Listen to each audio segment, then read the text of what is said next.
10,000 ರೂಪಾಯಿ gas cylinder ನಿಮ್ಗೆ 100 ರೂಪಾಯಿ ಹಚ್ಚಾದ್ರೆ ಮೋದಿಯವರು 10 ರೂಪಾಯಿ ಪೆಟ್ರೋಲ್ ಹೆಚ್ಚಾದ್ರೆ ಮೋದಿ ಧಿಕ್ಕಾರ ಹೋಗ್ರಪ್ಪ ಮಕ್ಕಳ ಅಲ್ಲೇ ಹೋಗಿರ್ರಿ ಪಾಕಿಸ್ತಾನ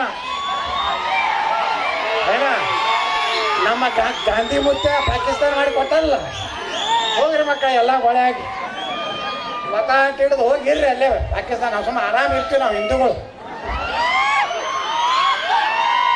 ಬಾಬಾ ಸಾಹೇಬ್ ಅಂಬೇಡ್ಕರ್ ಅವ್ರು ಅವಾಗ ಹೇಳಿದ್ರು ಪಾಕಿಸ್ತಾನ ಹೊಡೆದು ಕೊಡಬೇಡ್ರು, ಕೊಡೋದಿತ್ತಂದ್ರೆ ಇಲ್ಲಿ ಹೋಗ್ನೆಲ್ಲ ಆ ಕಡೆ ಕಳಿಸ್ಬಿಟ್ರೆ ನಾವು ಅಲ್ಲಿ ಹಿಂದೂಗಳನ್ನ ತಂದು ಈ ಕಡೆ ಒಗಿರಿ, ಭಾರತ ಸುರಕ್ಷಿತ ಇರ್ತದೆ.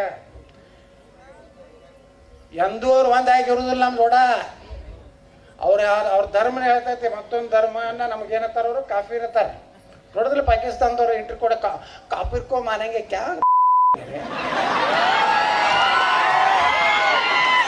घर घर में शिवाजी है, घर घर में महाराणा प्रताप पैदा हो रहे हैं हिंदुस्तान में.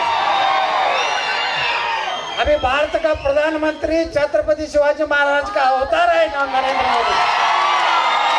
ಸಾಮ್ರಾಜ್ಯ ಅಂತ ಹೇಳಿದ್ರು ವ್ಯವಸ್ಥಿತವಾಗಿ ಈ ಲೇಖಕರು ಏನಿದ್ರಲ್ಲ ಈ ಸಾಹಿತಿಗಳು ಇವರು ಬಹಳ ಬದ್ಮಾಸುಳ ಮಕ್ಕಳು,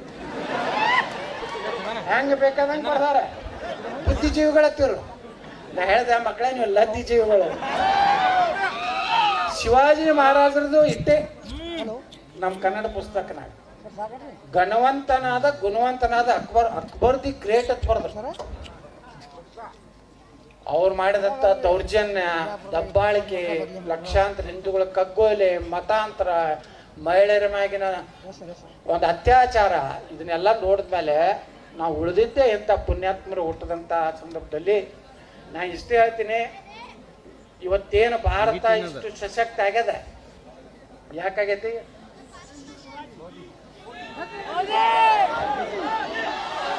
ಇಡೀ ಜಗತ್ತಿನಾಗ ನೋಡಿದ್ರಲ್ಲ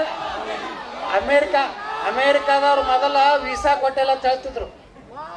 ಮನೆ ಅಮೇರಿಕಾದ ಅಧ್ಯಕ್ಷ ನೋಡಿದಿಲ್ಲ ತಳಗ ನಮ್ಮ ಮೋದಿಯವ್ರ ನೇತಾಗ ಮ್ಯಾಗ ಬಂದು ಹೆಗಲ ಮ್ಯಾಗ ಕೈ ಹಾಕಿ ಹಲೋ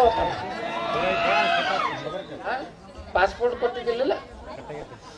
ಯಾಕಂದ್ರೆ ತಾಕತ್ತಿನ ಒಬ್ಬ ಮನುಷ್ಯ ಈ ದೇಶಕ್ಕೆ ಛತ್ರಪತಿ ಶಿವಾಜಿ ಮಹಾರಾಜರಂತವ್ರು ಒಬ್ರು ಬಂದಾರ ಅಂತ ಹೇಳಿನೇ ಇವತ್ತು ನಾವೆಲ್ಲ ಸುರಕ್ಷಿತ ಇದೀವಿ. ಇದನ್ನೆಲ್ಲ ನೋಡಿದ್ಮೇಲೆ ನಾವು ಉಳಿದಿದ್ದೆ ಎಂಥ ಪುಣ್ಯಾತ್ಮರು ಹುಟ್ಟದಂತ ಸಂದರ್ಭದಲ್ಲಿ ನಾ ಇಷ್ಟೇ ಹೇಳ್ತೀನಿ, ಇವತ್ತೇನು ಭಾರತ ಇಷ್ಟು ಸಶಕ್ತ ಆಗ್ಯದ ಯಾಕಾಗೈತಿ?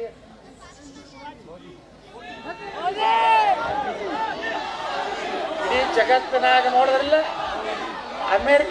ಅಮೇರಿಕಾದವ್ರು ಮೊದಲ ವೀಸಾ ಕೊಟ್ಟಿಲ್ಲ ಅಂತ ಹೇಳ್ತಿದ್ರು.